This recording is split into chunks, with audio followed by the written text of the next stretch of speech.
Hey folks, welcome back to Tech and More Tech. I'm Carlo, and today we're going to take a look at the SwitchBot lineup.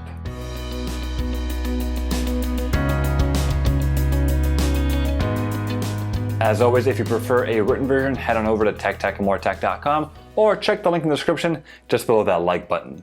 As I mentioned, today we're going to take a look at the SwitchBot lineup, including the SwitchBot bot, the motion and contact sensors, and the mini hub. SwitchBot does also make the SwitchBot curtain, which is a little motorized device that can run along a curtain rod to close or open your curtains. However, since I only have vertical blinds in my house, I can't review it, unfortunately. Full disclosure, SwitchBot did send these to me for free to review. However, there are no strings attached, so I'll still give my honest opinion of them. So the SwitchBot came out a couple years ago, and it's been a really fascinating kind of product to me. It fits into a niche yet vast space in the smart home world where it can make non-smart things smart. The vast majority of smart home devices boil down to some sort of light bulb, light switch, light strip, a thermostat, and a plug. And of course various sensors. But then there's this giant chasm where maybe some companies are starting to make smart versions of their products, but they're obscenely expensive and no one really wants to get rid of their perfectly functional existing ones. Things like coffee machines, fans, garage openers, ovens, etc. Things like that you would love to control remotely, but you're not about to spend $300 on a connected coffee machine. In comes SwitchBot. When the entire usage of a dumb device is just pushing a button, why not have a little robot do it for you? The SwitchBot bot, silly name, just like Ferrari LaFerrari, does exactly that. It's a little rectangular cube with a little motorized lever that opens and closes. Place it next to a button that you wish to press and watch as the little lever rotates and presses the button. If we open it up, we'll find that it is powered by a 3-volt CR2 battery, which should last around a year with a good amount of usage. For those that are curious about how the insides work, the 3-volt battery is connected to a small electric motor that spins a little shaft and then through a series of gears spins an output shaft, which in return rotates the lever and pushes the buttons. Let's also address one thing. No, the SwitchBot bot isn't the sleekest, most beautiful device in the world. But it's not trying to be. It's trying to be functional, and in that regard, it does really well. Setting up the SwitchBot is very easy and involves downloading an app on your phone and creating an account with SwitchBot. Pretty standard procedure. Usually this is a super simple and straightforward process, and to be fair it was. However, I did have issues linking it with my Alex skill with Amazon. The account I created in the SwitchBot app wasn't able to log into the SwitchBot account when linking to the Alex skill, which then ended up with me creating a whole new account within the Alex app and then resetting up all my devices in the SwitchBot app. Perhaps this was a strange isolated incident, but if you plan on using these SwitchBot devices with your Amazon ecosystem, this is something to watch out for. Thankfully, setting up the device is really quick and straightforward, and is done simply by pressing on the little plus icon in the top right of the app, and the device will show up as a nearby device. Follow the ensuing prompts, and you are all good. All of these SwitchBot devices are connected via BLE, which is Bluetooth Low Energy. This means that it essentially connects directly to your phone. On one hand, this is nice because it means you can use these devices without a hub and are easy for smart home newcomers to just buy and use. On the other hand, it means that it cannot by itself connect to Amazon, Google, or Apple services, nor can you control it when you are out of Bluetooth range. For example, when you are away from home, or even if you just happen to have a large home. However, the SwitchBot Hub Mini solves that problem. It essentially works as a bridge for all these Bluetooth devices and the internet, giving you access to those aforementioned services. The other downside, in my opinion, of the Bluetooth connectivity is the speed. This is much more of a concern for me in regards to the motion and contact sensors, but even then, not really, but we'll get to that in a bit. For the SwitchBot itself, it will just depend on what your use case is. For things like a coffee maker, the slight Bluetooth delay won't make a difference, because the process of making coffee or boiling water takes a few minutes anyways, so the 1-second delay when pressing the button makes no difference. Additionally, if you automate it to press the buttons when you're not even around, then it really doesn't matter whatsoever. For example, if you want the SwitchBot to turn on your computer in your office in the morning, it will do it based on some sort of trigger, and it will be completed before you even arrive, once again making the delay a moot point. Where the delay may be a bit annoying is if you use it for something like your lights in the living room. The slight Bluetooth delay coupled with the duration of the lever swiveling and pressing a light switch may be less than ideal if you want to quickly turn your lights on or off. It's really just that single example though that I can think of where connectivity might be a drawback for the SwitchBot. But if you have to choose between a 1 to 2 second lag to turn on your lights remotely and not being able to turn your lights remotely at all, then I think the slight lag is perfectly fine to live with. You may have thought to yourself, hold on, the lever retracts after each operation and is only on one side of a light switch, so how do I turn it off? Excellent question.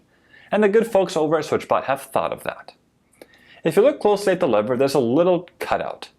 Provided in your SwitchBot packaging is this little adhesive pad with a tab connected to it. You place the tab onto the cutout and then you adhere the pad onto your light switch.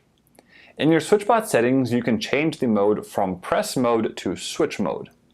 This way the lever stays out and can pull on the tab on the light switch, allowing it to toggle in both directions. In the same settings of SwitchBot, you can also select a press hold time. So if you are pressing a button that requires a 2 to 3 second hold to turn on the device or whatever, this is where you can enable it. My favorite use case of the SwitchBot, and especially of the press hold function, is to make intercoms smarter. For those that live in condo buildings or multi-unit houses, chances are you have an ugly old intercom like this one. I've shown in previous videos a custom wired solution with a smart switch, which while effective is pretty tricky to make. Alternatively, you can slap a SwitchBot onto your intercom and now you can open the door remotely, meaning you won't ever lock yourself out, and you can also unlock it from anywhere. Another benefit to the SwitchBot itself is that the installation isn't permanent, it's just 3M double-sided tape. If you decide that you want to use it for something else, just move it over to the new thing and use it with that. Let's segue now into the other devices in the lineup. The motion and contact sensors. Once again, they are both Bluetooth, so you'll need the hub if you want to integrate them into the larger smart home ecosystems like Google, Amazon, or Apple. But on their own, they work just fine. They can also be used to set up various automations within the SwitchBot app, which is fairly robust. Let's say a motion sensor is set off in the morning and then that triggers your coffee maker, or the door to your office opens in the morning and the SwitchBot turns on your computer. What I particularly like about these sensors is that they are multifunctional. Both the motion and contact sensors have light sensors in them.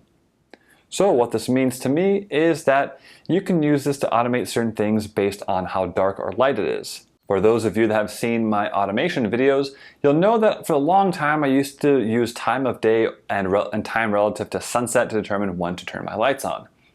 However, some days are more overcast and it gets darker earlier, and some days are super sunny and it is light out for longer. But by using the light sensor from the SwitchBot devices, I can now turn the lights on when it is just the right level of darkness, regardless of what time of day it is or when sunset is. While they are slightly larger than some of their competitors, they do have regular AAA batteries, making them very easy to replace. Again, very friendly to newcomers to the smart home world. The contact sensor even has a button on it which can be used to manually trigger certain actions. It'd be nice if the button was also exposed to other services to be a smart button, but instead it's just the contact sensing capabilities. The Hub Mini is the final piece to the puzzle for those that want to integrate the SwitchBot lineup into the rest of their smart home. This little device just plugs in with a micro USB cable and connects to your 2.4 GHz Wi-Fi network. In the SwitchBot app, you have to go to each of the devices individually and then go to their settings and enable cloud connection. This will then pair the devices with the hub and subsequently allow you to integrate it into all of your Amazon, Google, or even Apple home ecosystems. It doesn't have full HomeKit support, unfortunately, but it can integrate into Siri shortcuts, which is still better than nothing. The Hub Mini additionally works as an IR hub, so for devices that use infrared remotes to control, like TVs, stereos, fans, air conditioners, or in my case, a bidet remote, you can set up all the commands from the remote and then program them into the Hub Mini. It will of course need to be near the device it is controlling though, because it uses infrared and not RF. So if you have multiple devices with the remote in like every room, only one of those will work. I do appreciate what SwitchBot is trying to accomplish with their brand. Instead of having you replace all of your existing stuff with smart versions of it, they're coming up with ways of making your existing stuff connected and smart. So all of this brings us to the golden question. Should you buy the SwitchBot? As always, we start with pricing, which is $29 for the SwitchBot bot. The contact and motion sensors are each $25, and the Hub Mini is $39. All in all, I think the pricing is perfectly reasonable for all of these devices, and honestly the value is excellent. The SwitchBot offers a unique experience where your old, regular devices and appliances can be made smart, which I think is valuable to both newcomers to smart home and veterans alike.